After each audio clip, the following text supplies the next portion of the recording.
Bismillah, alhamdulillah, salatu salam ala rasulullah, assalamu alaikum rahmatullahi wa barakatuh. Welcome to our 14th day of the 19 days of COVID-19 live videos. So we must only have 5 more days after this, subhanAllah. It's been quite a journey. Today's topic is culture versus Islam. Time to take stock, to check in whether your life is cultural or Islamic, and to discuss what's the difference and why does it matter. So alhamdulillah, I am someone who embraced Islam as an adult. I was 26 years old back in 1995. You can do the maths and find out how old I am, alhamdulillah. And so for me, alhamdulillah, I had the opportunity of learning Islam from scratch.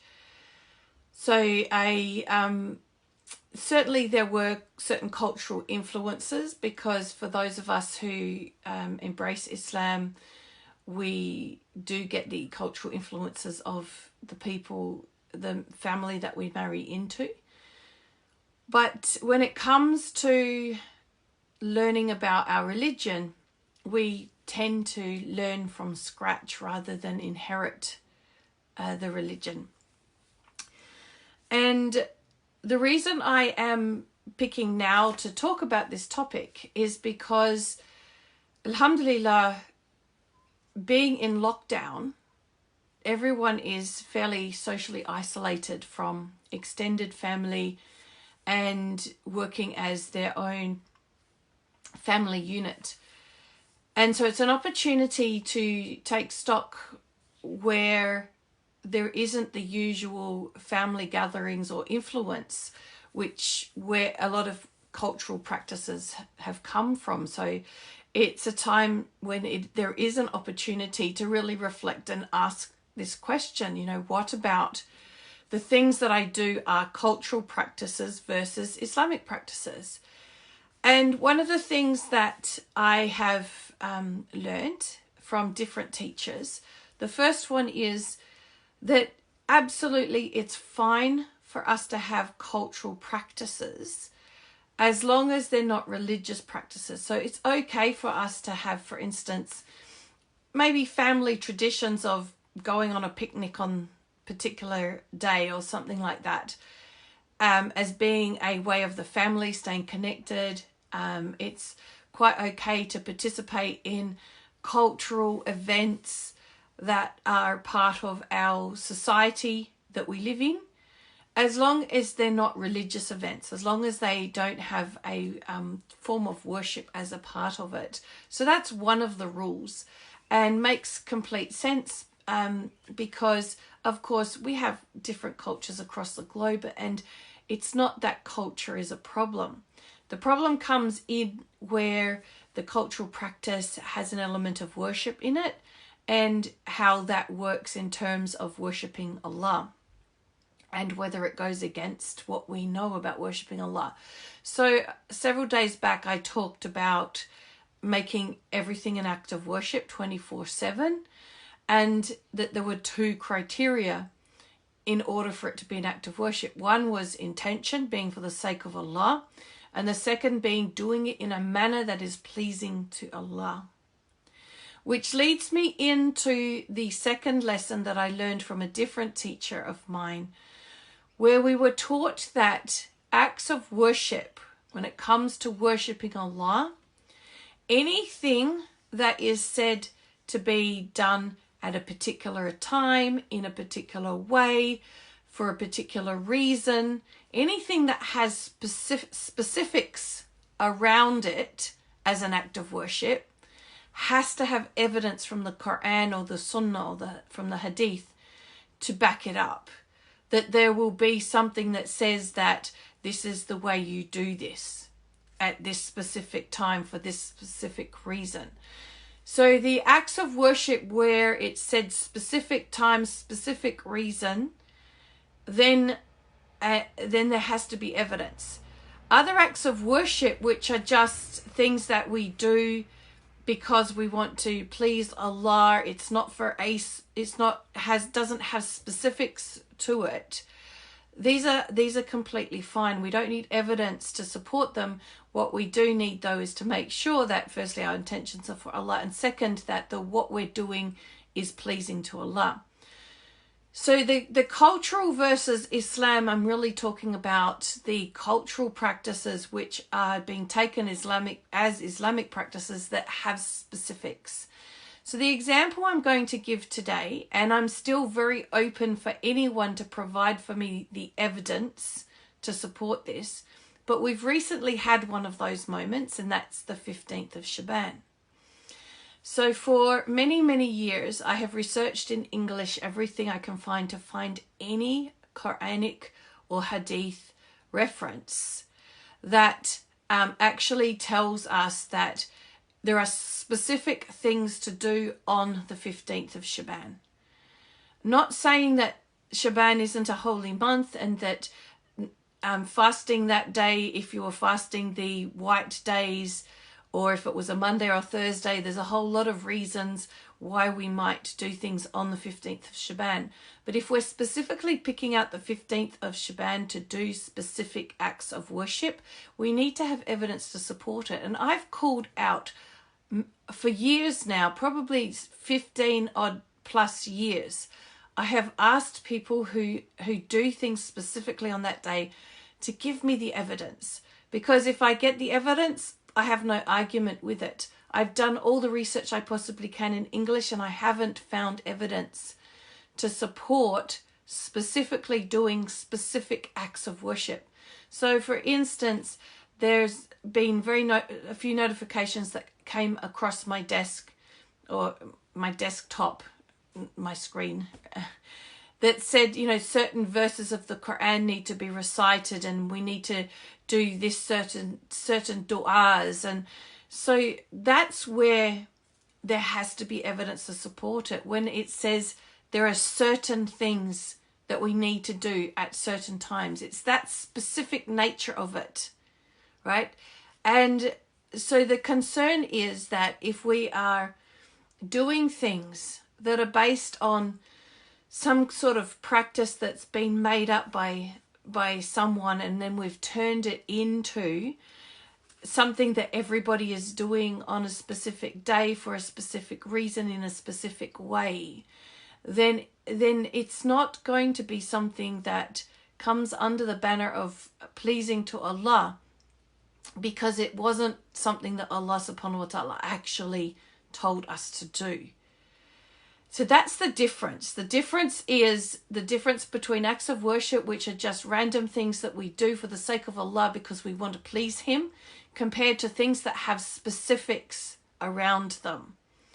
And then when it has specifics, there has to be evidence from the Quran and the Hadith to support it. So this video is really about asking you to look at the sorts of practices that you have, the sorts of traditions that you have now that you're disconnected from extended family, and have the opportunity to look at these things for yourself and reflect and look for the evidence. Do some research and see, is there evidence to support the various traditions that you have in your family?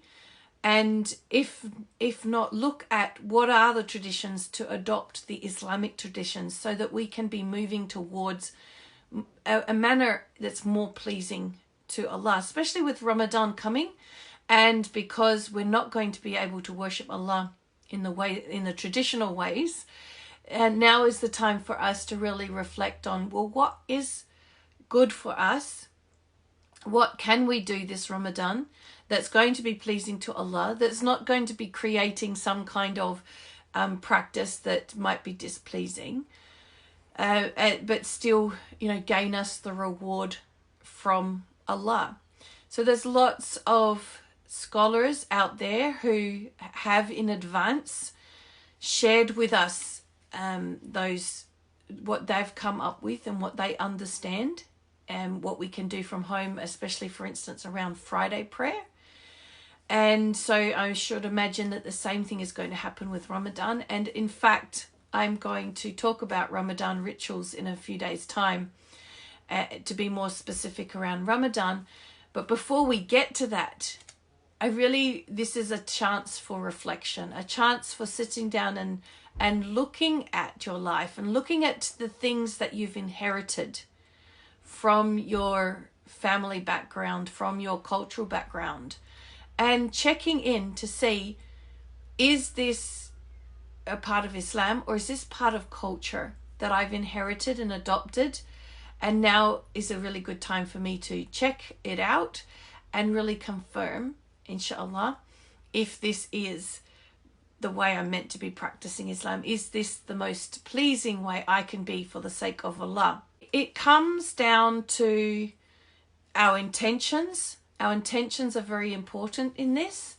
So if our intentions are to do something and it's just to do it to please Allah, and it's a random act of worship that we're not doing to follow anyone or for any specific reasons in any specific ways, it's just we want to do it for the sake of Allah, then that intention actually it is part of the puzzle.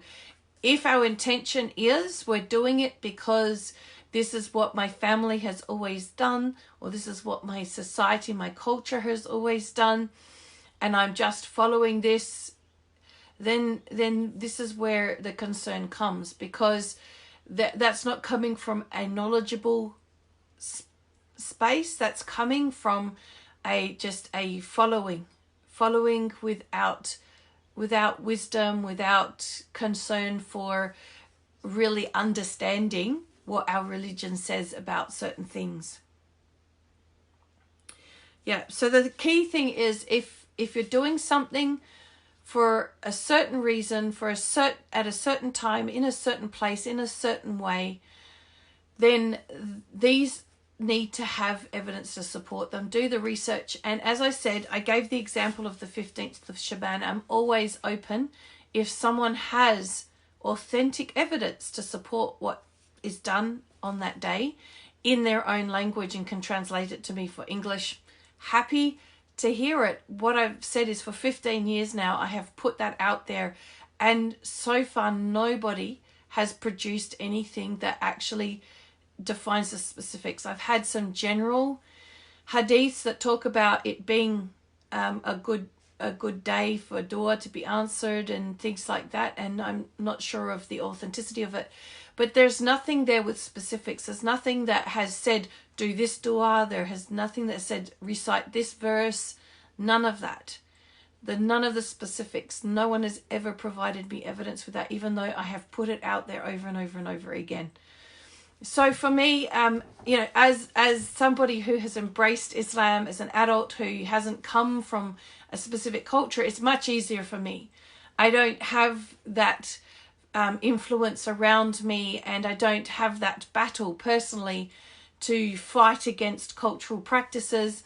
I have to say, though, that there was a sister one time in the middle of the schoolyard in front of everybody yelled at me when I tried to tell her that I didn't hear of any evidence about the 15th of Shaban. This was about 15 years ago.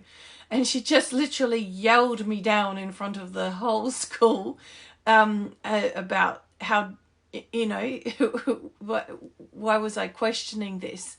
So I know these things are very, very contentious issues in families, and that's why I'm saying this is the time to challenge it, because we've got a little bit of space where we can do this research and searching for ourselves.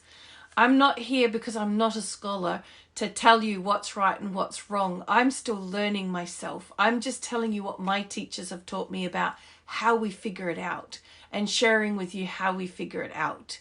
Because we're all on our own journey, and there's absolutely no judgment from my part. If you've been, following cultural practices, my intention behind this video is purely to share with you what I've been blessed with from my teachers as ways to look at it, so that you can start figuring it out for yourself. And please don't ask me, because I don't have all the evidence. I don't even know what all the cultural practices are to know whether there's evidence to support them or not. As I said, I've grown up without them in my 25 years of being a Muslim.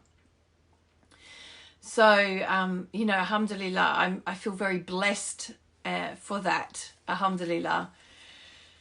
So don't forget, if you found this video at all helpful, please make sure you share it with others by sharing with them the link 19dayscov19.com. That's the link that will give them all the ways they can access these videos.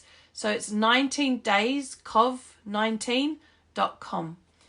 Share that link with them. There's still 5 more videos to go, but if they also sign up, they can get access to all the past videos as well. They're all there.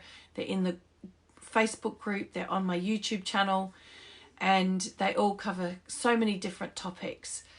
And tomorrow, inshallah, I will be revealing with you how you can really build your emotional and spiritual resilience through a special program that I have.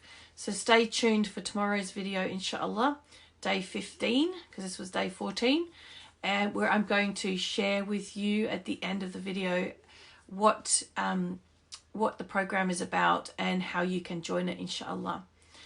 So that is it from me today. I don't see any questions having popped up, but Jazakallah khair, sisters, for joining me. And subhanaka Allahumma wa bihamdika ashhadu an la ilaha illa anta astaghfiruka wa atubu ilaik. Assalamu alaikum wa rahmatullahi wa barakatuh.